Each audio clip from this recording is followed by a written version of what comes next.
নমস্কাৰ বন্ধু বান্ধৱীসকল আমাৰ ৰাখিপল চেনেলটোলৈ আপোনালোকক স্বাগতম জনাইছো। আজি মই আপোনালোকৰ কাৰণে লৈ আহিছো জুলাই মাহৰ সম্পূৰ্ণ ৰাশিফল শীতান্তু 1 জুলাইৰ পৰা 31 জুলাইলৈকে আপোনালোকৰ দিন কেনেধৰণে পাৰ হ'ব আৰু কি সুযোগ সুবিধা লাভ কৰিব পাৰিব। এই জুলাই মাহত 6 ৰাশি জাতক জাতিকাসকলৰ ভাগ্য বিশেষভাৱে সলনি হ'বলৈ গৈ আছে, যাৰ ফলত তেওঁলোকে প্ৰচুৰ পৰিমাণে অৰ্থ উপাৰ্জন কৰিব পাৰিব আৰু কৰ্মক্ষেত্ৰত বিশেষ সফলতা আহিব। আহক তেনেহ'লে আমি বেছি দেৰি নকৰি সুন্দৰভাৱে জানি লওঁ। যদি ভিডিঅ'টো ভাল লাগে লাইক এটা কৰি আমাৰ মনোবল বঢ়াব আৰু আপোনালোকৰ বন্ধুবৰ্গৰ লগত শ্বেয়াৰ কৰি তেওঁলোককো উপকৃত কৰিব।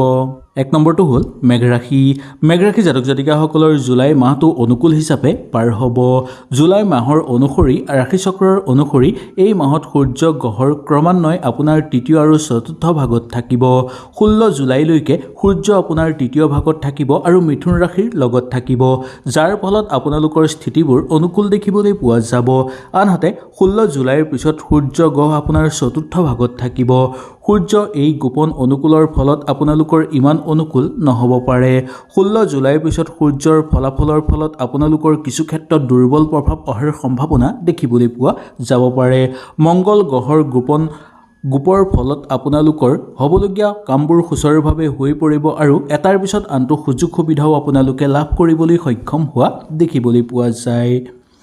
কেতুৰ গোচৰ পঞ্চম ভাগত থাকিব, যাৰ ফলত আপোনালোকে এটাৰ পিছত আনটো সুযোগ সুবিধা লাভ কৰিব পাৰিব। কেতুৰ পৰা সম্পূৰ্ণভাৱে ফলপ্ৰসূ আশা কৰিব পৰা যায়। গতিকে জুলাই মাহটো মেঘ ৰাশি জাতক জাতিকাসকলৰ কাৰণে মিশ্ৰিত মাহ বুলি ক'ব পৰা যায়। কিছুমান ক্ষেত্ৰত ফলাফল কিছু দুৰ্বল হ'ব পাৰে। প্ৰতিকাৰ কৰিব লাগিলে আপোনালোকে দৈনন্দিন হনুমান চালিচা ঘৰত পাঠ কৰক। 2 নম্বৰ ৰাশিটো বৃষ ৰাশি। বৃষ ৰাশি জাতক জাতিকাসকলৰ এই জুলাই মাহৰ ৰাশিচক্ৰৰ অনুসৰি আপোনালোকৰ এই মাহটো অনুকূল হিচাপে পাৰ হোৱা দেখিবলৈ পোৱা যাব। কৰ্মক্ষেত্ৰত এটাৰ পিছত আনটো সুফল আপোনালোকে লাভ কৰিব পাৰিব। আপুনি যথেষ্ট পৰিমাণে ভাল অৰ্থ এই মাহত উপাৰ্জন কৰিব পাৰিব। মংগল গ্ৰহৰ শুভ স্থানৰ ফলত আপোনালোকে মাহৰ প্ৰথম ভাগৰ পৰাই অনুকূল স্থিতিত অটল থাকিব পাৰিব। ঘৰুৱা পৰিৱেশ আপোনালোকৰ সুদৃঢ় হৈ পৰিব, কিন্তু ঘৰৰ পৰিৱেশ যাতে কোনো বিনষ্ট কৰিব নোৱাৰে তাৰ প্ৰতি অকণমান আপোনালোকে চকু ৰাখিব লাগিব। 7 জুলাইৰ পিছৰ পৰা বুধ আপোনালোকৰ অনুকূল আশাত থাকিব আৰু যাৰ ফলত প্ৰত্যেকটো ক্ষেত্ৰতে আপোনালোকৰ অনুকূল হৈ পৰিব। একেবাৰে এই বুধ গ্ৰহ 26 জুলাইলৈকে থাকিব, যাৰ ফলত আপোনালোকৰ এই সময়ছোৱা অনুকূল হিচাপে পাৰ হ'ব। এটাৰ পিছত আনটো সুযোগ সুবিধা আপোনালোকে পাৰ কৰিব পাৰিব। ঘৰুৱা ক্ষেত্ৰত আপোনালোকৰ শুভ হ'ব, সন্তানক লৈ আনন্দিত অনুভৱ কৰিব পাৰিব আৰু ভ্ৰমণৰ প্ৰবল যোগ দেখিবলৈ পোৱা যাব। কাৰ্যকৰী পৰিকল্পনা আপোনালোকৰ সুচাৰুভাৱে সিদ্ধি হৈ পৰিব। প্ৰতিকাৰ হ'ল নিয়মিতভাৱে দুৰ্গা চালিচা আপোনালোকে এই মাহত পাঠ কৰক। 3 নম্বৰ ৰাশিটো হ'ল মিথুন ৰাশি।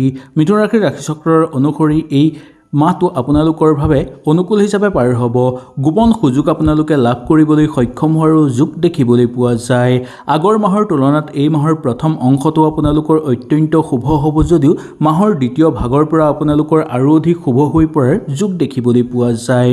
অস্থায়ী কিছুমান কাম আপোনালোকৰ স্থায়ী হৈ পৰাৰো আশা কৰিব পৰা যায়। ঘৰুৱা ক্ষেত্ৰত আপোনালোকৰ অনুকূল হ'ব আৰু আপোনালোকে কিবা কাম কৰিব ইচ্ছা কৰিলে বন্ধুবৰ্গ বা আত্মীয়ৰ পৰা সম্পূৰ্ণ সহায় সহযোগিতা আপোনালোকে লাভ কৰিব পৰা দেখিবলৈ পোৱা যায়। সামাজিক ক্ষেত্ৰত আপোনালোকৰ অনুকূল ফলাফল দেখিবলৈ পোৱা যাব। মাহৰ শেষৰ ফাললৈ মিশ্ৰিত ফলাফল থাকিব, যদিও আপোনালোকে ইমান চিন্তাৰ কোনো কাৰণ নাই বুলি ক'ব পৰা যায়। প্ৰথম ভাগত বুধৰ শুভ প্ৰভাৱ আপোনালোকৰ ওপৰত পৰিব, যাৰ ফলত আপোনালোকৰ স্থিতি আৰু অধিক শক্তিশালী হৈ পৰাৰ যোগ দেখিবলৈ পোৱা যাব।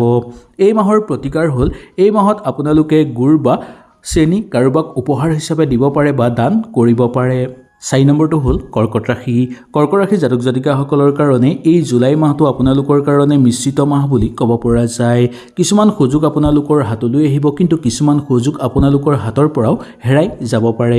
সেইকাৰণে কিছুমান ক্ষেত্ৰত অলপ সাৱধানতাৰে অৱলম্বন কৰি আগভাগ ল'লে আপোনালোকৰ মংগলময় হৈ পৰিব সামাজিক ক্ষেত্ৰত খ্যাতি বৃদ্ধি পাবলৈ ধৰিব অধিক ক্ষেত্ৰত কামত আপোনালোকে আগুৱাই যোৱাৰ সুযোগ সুবিধা লাভ কৰাৰ সম্ভাৱনা দেখিবলৈ পোৱা যায় মাংগলিক অনুষ্ঠান আপোনালোকৰ সুচাৰুভাৱে হৈ পৰিব এটাৰ পিছত আনটো সুযোগ আপোনালোকৰ জীৱনলৈ অহাৰ সম্ভাৱনা আছে ৰৈ থকা ধন ঘূৰাই পাব চাকৰিয়ালসকলে ব্যস্ততাৰ মাজত সোমাই পৰিবলগীয়া হ'ব পাৰে ঘৰত যদি মূল্যৱান সম্পদ আপোনালোকে ক্ৰয় কৰিব বিচাৰিছে তেনেহ'লে খুব সাৱধানেৰে সেই মূল্যৱান সম্পদ ক্ৰয় কৰিবলৈ চেষ্টা কৰিব কোনো লোকে যাতে আপোনালোকক ঠগ প্ৰবঞ্চনাৰ বলি কৰি তুলিব নোৱাৰে তাৰ প্ৰতি লক্ষ্য ৰাখিব ধৰ্মীয় ক্ষেত্ৰত সংগ সুখ লাভ কৰিবলৈ সক্ষম হ'ব বিদ্যাৰ ক্ষেত্ৰত অগ্ৰগতি লাভৰ প্ৰবল যোগ দেখিবলৈ পোৱা যাব এই মাহৰ আপোনালোকৰ প্ৰতিকাৰ হ'ল কন্যাক আপোনালোকে ঘিউ উপহাৰ হিচাপে দিব পাৰে 5 নম্বৰটো সিংহ ৰাশি জাতক জাতিকাসকলৰ কাৰণে এই মাহটো আপোনালোকৰ কাৰণে অনুকূল মাহ বুলি ক'ব পৰা যায়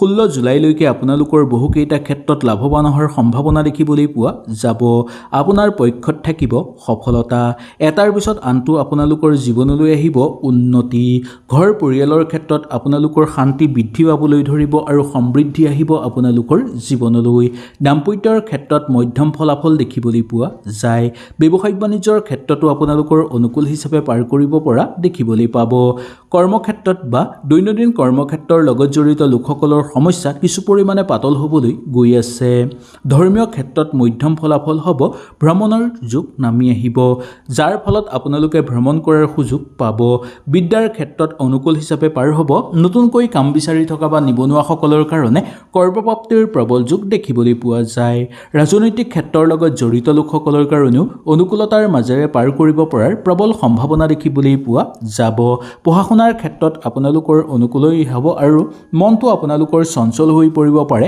মাজে সময়ে 6 নম্বৰ ৰাশিটো হ'ল কন্যা ৰাশি জাতক জাতিকাসকলৰ কাৰণে এই মাহটো আটাইতকৈ শুভ মাহ বুলি ক'ব পৰা যায় আগৰ মাহৰ তুলনাত এই মাহত আজি আপোনালোকে বা এই মাহটো আপোনালোকৰ কাৰণে অনুকূল হিচাপে পাৰ হ'ব হঠাৎ আপোনালোকৰ অৰ্থ লাভ হ'বলৈ ধৰিব ঘৰ পৰিয়ালত সুখ শান্তি আৰু সমৃদ্ধি বৃদ্ধি পাবলৈ ধৰাৰ যোগ দেখিবলৈ পোৱা যাব ক'ৰবাৰ পৰা যদি কিবা বস্তু আপোনালোকে পাবলগীয়া আছে বা কিবা কাম যদি আপোনালোকৰ ৰৈ আছে কৰিবলৈ চেষ্টা কৰিও কৰিব পৰা নাই সেই কাম আপোনালোকৰ হৈ পৰাৰ যোগ দেখিবলৈ পোৱা যায় বন্ধুবৰ্গৰ লগত থাকোঁতে মধ্যম ফলাফল হ'ব কিন্তু বন্ধুৰ সংখ্যা আপোনালোকৰ বৃদ্ধি পাব পাৰে ঘৰ পৰিয়ালৰ ক্ষেত্ৰত সুখ শান্তি আৰু সমৃদ্ধি বৃদ্ধি পাবলৈ ধৰা দেখিবলৈ পোৱা যাব শৰীৰ আগতকৈ উন্নত হৈ পৰিব কাৰ্যকৰী পৰিকল্পনা সিদ্ধি হ'ব কিন্তু সেই পৰিকল্পনা যে সম্পূৰ্ণভাৱে সকলো সিদ্ধি হ'ব তাত কিছু সন্দেহ দেখিবলৈ পোৱা যায় নিজৰ মনৰ দৃঢ়তাৰ ভাৱটো যিমান পাৰে আপোনালোকে বহাই ৰাখিবলৈ চেষ্টা কৰিব আশা কৰাৰ মতে ফল পাবলৈ সক্ষম হ'ব আৰু হঠাৎ আপোনালোকৰ ঘৰলৈ নতুন সুখবৰ অহাৰ যোগো দেখিবলৈ পোৱা যাব এই মাহত আপোনালোকৰ প্ৰতিকাৰ হ'ব কলা গৰুক আপোনালোকে সেউজীয়া ঘাঁহ খাবলৈ দিব 7 নম্বৰ ৰাশিটো হ'ল তুলা ৰাশি জাতক জাতিকাসকলৰ কাৰণে আপোনালোকৰ ভাগ্য বিশেষভাৱে সলনি হ'ব আৰু কৰ্মৰ নতুন দুৱাৰ মুকলি হ'বলৈ গৈ আছে ভাগ্যৰ বলত এটাৰ পিছত আনটো সুযোগ সুবিধা আপোনালোকে লাভ কৰিব পাৰিব কৰ্মক্ষেত্ৰত আহিব আপোনালোকৰ সুফল পদোন্নতি হ'বলৈ ধৰিব নাইবা দৰমহা বৃদ্ধিৰো প্ৰবল যোগ দেখিবলৈ পোৱা যাব কৰ্মক্ষেত্ৰত চলি থকা সমস্যাবোৰ আপোনালোকৰ নিঃসন্দেহে দূৰ হৈ পৰিব নতুনকৈ কাম বিচাৰি থকা বা নিবনুৱাসকলৰ কাৰণে কৰ্মপ্ৰাপ্তিৰ যোগ দেখিবলৈ পোৱা যাব দাম্পত্যৰ ক্ষেত্ৰত আৰু প্ৰেমৰ ক্ষেত্ৰত আপোনালোকৰ সুখ আৰু আনন্দ বৃদ্ধি পাবলৈ ধৰা দেখিবলৈ পোৱা যাব কৰ্মক্ষেত্ৰত আপোনালোকৰ চলি থকা সমস্যাবোৰ দূৰ হৈ পৰিব শিক্ষাৰ মানদণ্ড বজাই ৰাখিবলৈ সামাজিক ক্ষেত্ৰত আপোনালোকে অলপ চেষ্টা ৰাখিব কেৰিয়াৰৰ কাৰণে আপোনালোকে ইমান চিন্তাৰ কোনো কাৰণ নাই তথাপিও কেৰিয়াৰ নিৰ্বাচনৰ ক্ষেত্ৰত অলপ সতৰ্কতা অৱলম্বন কৰিব লাগিব অৰ্থৰ উপাৰ্জনৰ বাট থাকিব কিন্তু অৰ্থ উপাৰ্জনৰ কাৰণে আপোনালোকে সঠিক বাট বিচাৰি লোৱাটো অত্যন্ত দৰকাৰ বুলি ক'ব পৰা যায় ভাগ্যৰ বলত আপোনালোকে বহুদূৰ আগুৱাই যাব পাৰিব আৰু সকলো দেৱ দেৱীৰ পৰম আশীৰ্বাদ আপোনালোকে লাভ কৰিব পাৰিব 8 নম্বৰ ৰাশিটো হ'ল বৃশ্চিক ৰাশি জাতক জাতিকাসকলৰ কাৰণে এই মাহটো যথেষ্ট পৰিমাণে ভাল মাহ বুলি ক'ব পৰা যায় মাহৰ শেষৰ ফাললৈ কিছু ক্ষেত্ৰত মধ্যম ফলাফল থাকিব যদিও মাহৰ প্ৰথম ভাগৰ পৰা মধ্যম ভাগলৈকে আপোনালোকৰ অনুকূল প্ৰভাৱ দেখিবলৈ পোৱা যাব চাকৰিয়ালসকলৰ পদোন্নতিৰ যোগ দেখিবলৈ পোৱা যাব জুলাই মাহত আপোনালোকৰ স্বাস্থ্য কিছু পৰিমাণে দুৰ্বল হৈ পৰাৰ সম্ভাৱনা দেখিবলৈ পোৱা যায় সেইকাৰণে খোৱা লোৱাৰ ক্ষেত্ৰত বিশেষ সাৱধানতা আপোনালোকে অৱলম্বন অৱলম্বন কৰি চলিব লাগিব। মামলা মোকদ্দমাৰ লগত জড়িত লোকসকলৰ অবান্তিক খৰচৰ মাত্ৰা বৃদ্ধি পাব পাৰে। কাৰ্যকৰী পৰিকল্পনা সিদ্ধি হৈ পৰিব, কিন্তু সম্পূৰ্ণভাৱে যে সিদ্ধি হৈ পৰিব তাত কিছু সন্দেহ দেখিবলৈ পোৱা যায়। স্বাস্থ্য আগতকৈ আপোনালোকৰ উন্নত কিন্তু হ'বলৈ ধৰিব। নতুনকৈ কাম বিচাৰি থকা বা যুটীয়াভাৱে কাম কৰি থকা লোকসকলৰ কাৰণে মিশ্ৰিত ফলাফল দেখিবলৈ পোৱা যাব। ভ্ৰমণ কৰিবলৈ ইচ্ছা কৰিলে সুন্দৰভাৱে ভ্ৰমণ কৰিব পাৰিব। প্ৰেমত আপোনালোকৰ হতাশাৰ ভাৱটো বৃদ্ধি পাবলৈ ধৰিব পাৰে মাজে সময়ে। অৰ্থনৈতিক ক্ষেত্ৰত আপোনালোকে সুন্দৰভাৱে অতিবাহিত কৰিব পাৰিব, কিন্তু বিনিয়োগৰ ক্ষেত্ৰত অলপ চাই বুজি বিনিয়োগ কৰিব লাগিব। 9 নম্বৰটো ধনুৰাশি। ধনুৰাশি জাতক জাতিকাসকলৰ কাৰণে অত্যন্ত শুভ মাহ বুলি ক'ব পৰা যায় এই জুলাই মাহটো।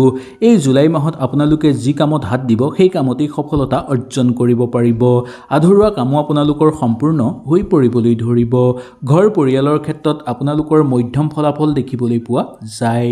ঘৰত যাতে হাই কাজিয়া নালাগে, লগতে ককাই ভাই বা বাই ভনীৰ মাজত যাতে হাই কাজিয়া সৃষ্টি হ'ব নোৱাৰে তাৰ প্ৰতি অকণমান আপোনালোকে লক্ষ্য ৰাখি চলিলে গোটেই মাহটো আপোনালোকৰ সুন্দৰ হিচাপে পাৰ হ'ব।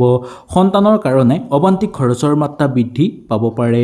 খেল ধেমালিৰ লগত জড়িত লোকসকলৰ কাৰণে মধ্যম ফলাফল দেখিবলৈ পোৱা যাব। ভ্ৰমণৰ ক্ষেত্ৰত অনুকূল স্থিতি দেখিবলৈ পোৱা যায়। আপোনালোকৰ সপ্তম ভাগত সূৰ্য থকাৰ কাৰণে আপোনালোকে যি কামত হাত দিব সেই কামতেই ভাল ফল অৰ্জন কৰিব পাৰিব। খোৱা বোৱাৰ ক্ষেত্ৰত আপোনালোকৰ শুভ প্ৰভাৱ দেখিবলৈ পোৱা যায়, আৰু তথাপিও আগতেই যদি আপোনালোকে কিবা কাম কৰি থৈছিল সেই কামৰো ভাল ফল লাভ কৰিব পাৰিব।